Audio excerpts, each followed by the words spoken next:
Hello everyone, कसे आहेत तुम्ही सर्वजण? मी पण खूप छान मस्त मजेत. तुमच्या सर्वांचं स्वागत माझ्या यूट्यूब चॅनलवर. सो म्हणायचं झालं तर करायचा नव्हता बड्डे निर्वीचा, कारण की दादांची तब्येत नव्हती बरी. ते होते हॉस्पिटलला आणि त्याच्यामुळे थोडा आमचा मूड स्पॉईल झाला होता. हाय हॅलो एव्हरीवन, स्वागत पुन्हा एकदा तुमचं माझ्या नवीन यूट्यूब चॅनलवर. नवीन नाही, जुनंच आहे, पण म्हणायला काय जाते, हो नवीन आहे म्हटलं तर आहे, नाही तर काहीच नाही.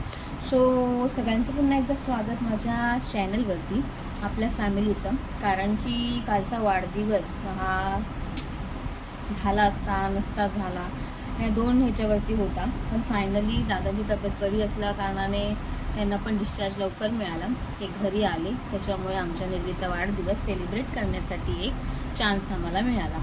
कारण की पाऊस तर असतोच त्याच्या बड्डेला, त्यात तर काही खंतच नाही. कारण की वाढदिवस हा जन्मदिवसाचा जुलै महिन्यात असल्या कारणाने, जुलै महिना म्हटल्यावरती त्याचा तर पर्वणीच असतो पावसाची, तर पाऊस असतो. तर दादा पण आले बाय चान्स त्याच्या वाढदिवसाच्या दिवशीच. त्याच्यामुळे आम्ही करायचं ठरवलं तिचा वाढदिवस. जाणार होते बघायला पण हॉस्पिटलला, पण घरीच आले दादा आमचे. सो फायनली केलं आणि तयारी पण इतकी छान झाली, मस्त झाली, व्यवस्थित झाली. ब्लॉग्स बघितलाच असाल तुम्ही, नसेल बघितला तर प्लीज जाऊन बघा एकदा. लाईक करा, कमेंट करा, व्हिडिओ आवडले असतील तर नक्की शेअर करा आणि सपोर्ट करा यार. सबस्क्राईब करा पटापट पटापट, लवकर 15K होऊन जाऊ देत आपले, ठीक आहे. सो त्याच्यामुळे ती पण खूप खुश होती म्हणायला गेलं तर. आणि हेच एज असतं काय, ह्या मुलांना तरी समजतं आहे की यांचा वाढदिवस या दिवशी येतो, या महिन्यात येतो.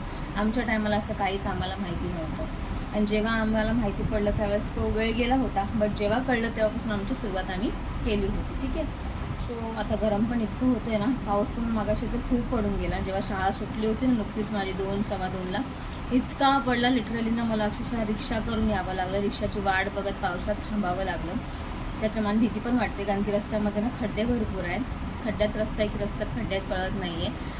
आणि त्याच्यामुळे कसं ते वायरिंगची पण कामं चालू आहेत. जे बघते एक एक न्यूजला ना, ते भीतीच वाटते एकदम. तर अशा अवस्थेमध्ये जायचं तर खूप काळजीपूर्वक आणि विचारपूर्वकच करावं लागतं. हे येणार होते घ्यायला ॲक्च्युली, पण गाडीवर बसायचं म्हटल्यानंतर ती एक आणखीन एक भीती आहे, कारण की पूर्ण भिजायला तर होणारच आहे. तर म्हटलं जाऊ दे, गेले पैसे 4 चालतील, पण आपण रिक्षानेच जाऊया. आणि सगळ्यात बेस्ट म्हणजे ना, कालच्या ह्याचं तर बिर्याणी खूप टेस्टी होती, म्हणजे बड्डेची. मी जरा दुसऱ्या ठिकाणून ऑर्डर केली होती ती, तर भन्नाट होती, छान होती. आम्ही लिटरली ना त्यांच्याकडून ही पहिल्यांदाच होती, पण दुसरी मागवणार जी आहे ना ती व्हेजवाली, कारण की पनीरवाली जी आहे ना, पनीरच ना,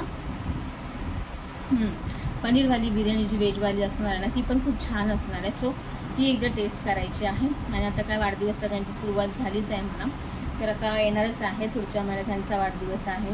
आणि हे सो मज्जा पण आली, खूप छान पण वाटलं.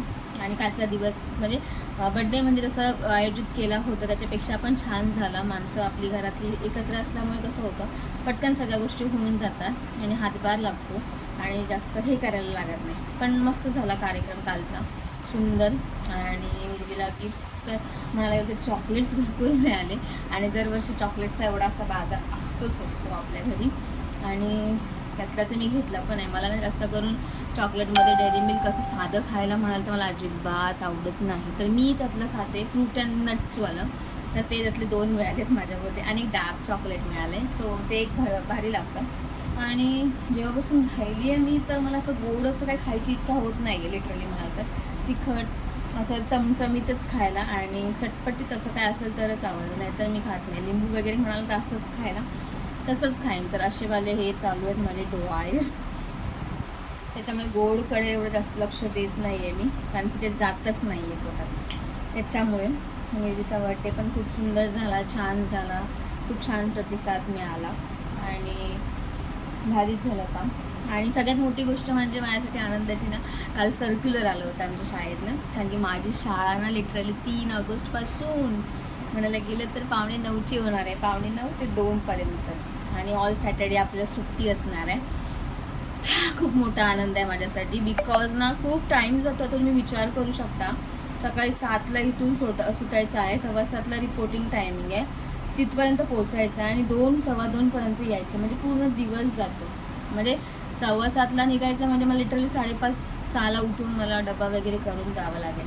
म्हणजे झोप पण अर्धवट, प्लस आदल्या रात्रीचं काय काम राहिलं असेल, पेंडिंग असेल, किंवा कोण पाहुणे आले, किंवा कुठे बाहेर जाणं लागलं, कुठं काय प्रोग्राम असला, तर मग तो दिवस गेला. म्हणजे टाईमचं थोडंसं वर खाली होतंच.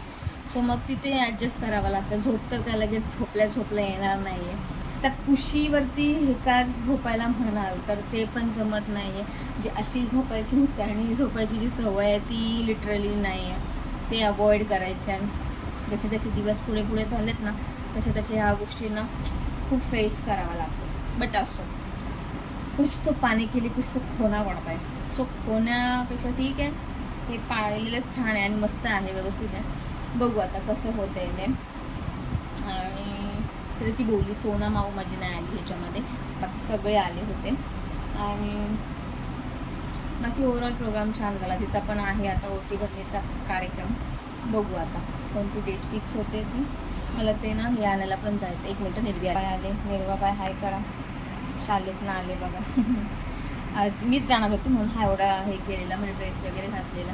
बट काय माझं जाण्याचा योग कॅन्सल झाला. इसके पप्पा बोले की मी जातो आणायला. म्हणलं बरं झालं, कारण की तेवढं चालत जा, मग तिथे थांबा, ही सुटली का मग त्याच्यासाठी थांबा.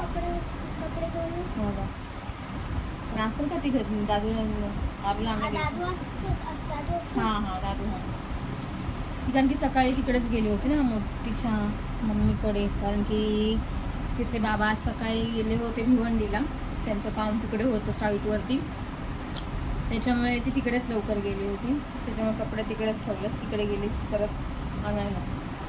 आणि सगळी फॅमिली कशी ओव्हरऑल इकडे जवळ असल्या कारणाने कसं ह्या अडीअडचणी, कुठे काही प्रॉब्लेम आला किंवा काय आला तर सपोर्टला येतात, सगळ्या गोष्टी होतात. आणि आपलं माणूस म्हणून आपण म्हणतो ना बिंदास, आपण निवांत राहतो.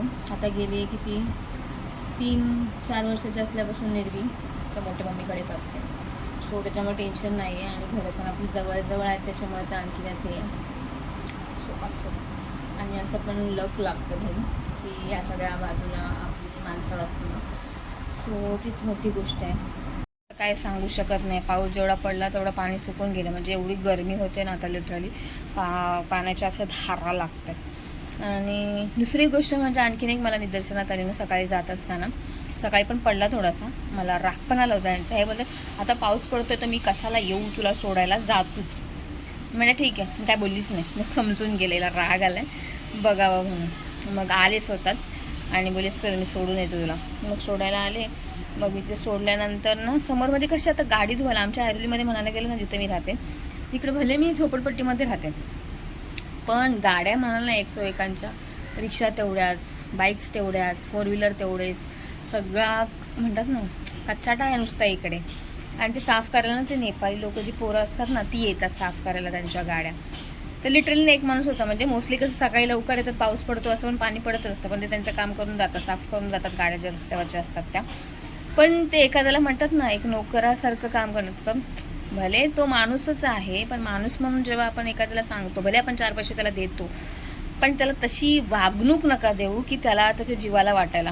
कारण की त्याची आणि माझी नजरभेट एकच झाली जेव्हा तो मालक त्याला सांगत, हे पूस ये क्यों नहीं किया, ऐसा नहीं होना चाहिए था, ये अच्छे से नहीं किया आहे. म्हणजे 2दा-3दा सारखं तेच काम.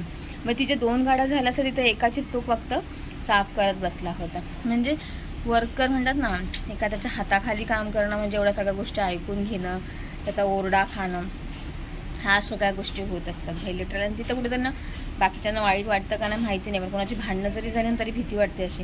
कोणाला मारलं किंवा कोणाचं रक्त आलं तोंडातून, खूप मी म्हणजे एकदम घाबरल्यासारखी आहे. मला जरा पण सहन होत नाही ॲक्च्युली मारामारी, अशी भांडणं वगैरे असं. आणि तर ते तो क्षण एक मला जरा वाईट वाटला मॉर्निंगचा. आणि दिवसने एवढा कंटाळवाना गेला ना आज की विचारूनच सोय. असं वाटतं खूप दिवस झाले मला सुट्टीच नाही. आणि जाऊन काय 4 दिवस तर भरलेत मी शाळेचे. उद्या पण 1 दिवस भरायचं शुक्रवारचा, परत शनिवार रविवार आरामाची सुट्टी. त्या आठवड्यामध्ये तर जास्त सुट्ट्या नाही आहेत माझ्या. बिकॉज काय हा जुलै महिन्यामध्ये कुठला सण नाही, वार नाही, काय नाही. फक्त आणि ते पण हा शनिवारी एक जायचं आहे मला 25 तारखेला. एक्झाम चालू झाली आहे आमची 24पासून, तेव्हा जायचं आहे. आणि पुढच्या महिन्यापासून सुट्टी नाही म्हणता येणार, थोडं लेट जायचं आहे उशिराने. म्हणजे थोडा टाईम अजून मला 1 तास झोपायला मिळेल. झोप म्हणजे काय, म्हणजे डोळ्या म्हणजे विचार करत झोपत असले ना तर झोप नाही लागत प्रॉपर अशी. मग सारखं उठून बघावं किती वाजले. पण मी कधी अशी बेलवरती नाही डिपेंड राहिली. बेल वाजायच्या आधीच उठणं, पटापट करणं टायमाच्या आतमध्ये, ही चांगली ही आहे माझ्याकडे. सो मी ते करत असते. So thank you universe, thank you. कारण की या सगळ्या गोष्टी असणं, आपण स्वतःला मेंटेन ठेवणं आणि आपणच आपल्या ह्याच्यावरती कंट्रोल करणं खूप गरजेचं असतं. आणि आपलं माइंडनं आपलंच ऐकत असतं. आपण जो विचार पॉझिटिव्हनी घेणार तेवढे पॉझिटिव्ह विचार आपल्याला चांगले हे देणार, मार्गदर्शन करणार.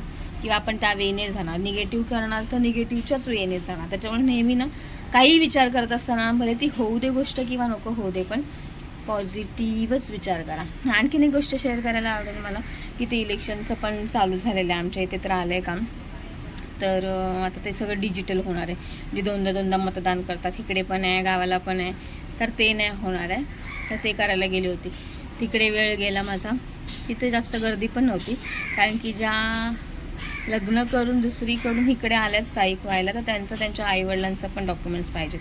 आता माझं इकडेच राहते, इकडेच माझ्या बाबांचं पण आहे, तर त्याच्यामुळे पटकन झालं बाबांच्या याच्यावरती.